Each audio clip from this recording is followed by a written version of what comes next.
ფინეთი საკმაოდ სერიოზული მოწინააღმდეგეა, ისიც ევროპის ჩემპიონატის მონაწილეა, ვიცოდით ამ გუნდის ძალა და ზოგადად ესეთი ტესტ მატჩები ჩვენთვის ძალიან კარგია. მთლიანი შეკრება, დღევანდელი თამაში და ყოველი შემდგომი თამაში, რომელიც გვექნება ჩვენ ევროპის ჩემპიონატამდე, ეს განიხილება როგორც მზადების პროცესი, ამიტომ იქნება ბევრი პოზიციის ცვლა, იქნება ბევრი იგივე ექსპერიმენტი, ბიჭებს ის იციან, ისინი ამაზე გაფრთხილებულები არიან. ყველას მიეცემა თავის გამოჩენის საშუალება, შემდეგ თამაშებში უკვე ჩვენ ვეცდებით, რომ ყველა ფეხბურთელი ვინ შეკრებაზე ყავს დღეს მიიღოს მონაწილეობა ამ თამაშებში. დანარჩენი ყველაფერი ვიცი რომ ჩვენს ხელშია, ჩვენი ფეხბურთელების ხელშია, ჩვენი ერთადერთი და მთავარი მიზანია რომ ჩვენ სრულად ყოფნაში შევხვდეთ ევროპის ჩემპიონატში. შეკრება ძალიან კარგად მიმდინარეობს და ეს შეკრება ჩვენთვის აუცილებელი იყო, მაგრამ აქ არის ერთი და უმთავრესი და ყველაზე მთავარი ის ჩვენი მენტალური მზადყოფნა, ის ჩვენი ხასიათი, რომელიც სულ ქონდა და დღევანდელ თამაშში ჩემთვის რეალურად ყველაზე მეტად ის არის მნიშვნელოვანი, რომ ჩვენ კიდევ ერთხელ შევძელით და წაგებული პირველი ტაიმის შემდეგ თამაში შემოვატრიალეთ.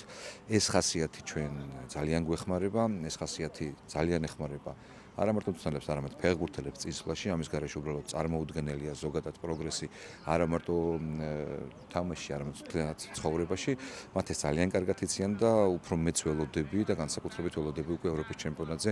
დიდი დრო არ არის დარჩენილი და ჩვენი მთავარი მიზანია რომ მაქსიმალურად გამოვიყენოთ ეს პერიოდი იმისთვის, რომ ეს ყველაფერი კიდევ გაგრძელდეს. რა თქმა უნდა, დადებითად შევაფასებ მატჩს გამარჯვებით მოვიპოვეთ და გამარჯვების გარდა იყო მომენტები, რომელიც ამ შეკრებაზე დავამუშავეთ და ვფიქრობ, რომ ძალიან ხარისხიანი გამოვიდა ეს ყოველივე. პირველი ტაიმი დავმარცხდით და სასიამოვნო იყო ისიც, რომ ხასიათი და მენტალიტეტი გამოვიჩინეთ და მეორე ტაიმში ვაჩვენეთ უკვე ის თამაში, რაც ვფიქრობ, რომ დასაწყისშივე შეგვეძლო ამის გაკეთება და სასიამოვნოა ძალიან, რომ ვიმარჯვეთ ესე ძლიერ მეტოქისთან, როგორც ფინეთია. პირველი შეკრებიდან ყოველ მომდევნო თამაშზე იმას ვამბობ, რომ ხარისხი უფრო და უფრო უმჯობესდება და კიდევ უფრო მეტი შეგვიძლია, ძალიან დიდი პერსპექტივა აქვს ამ ნაკრებს და ვფიქრობ, რომ ზუსტად ის მწვერვალი, რაც ამ გუნდს შეუძლია ევროპაზე უნდა ვაჩვენოთ. მოხარული ვარ, რომ შემოვედით, თამაში შემოვატრიალეთ, გამარჯვებით დავამთავრეთ. ჩაიარამ თამაშმა და მომზადებით ალბათ უკვე მეორე თამაშზე გადავერთებით.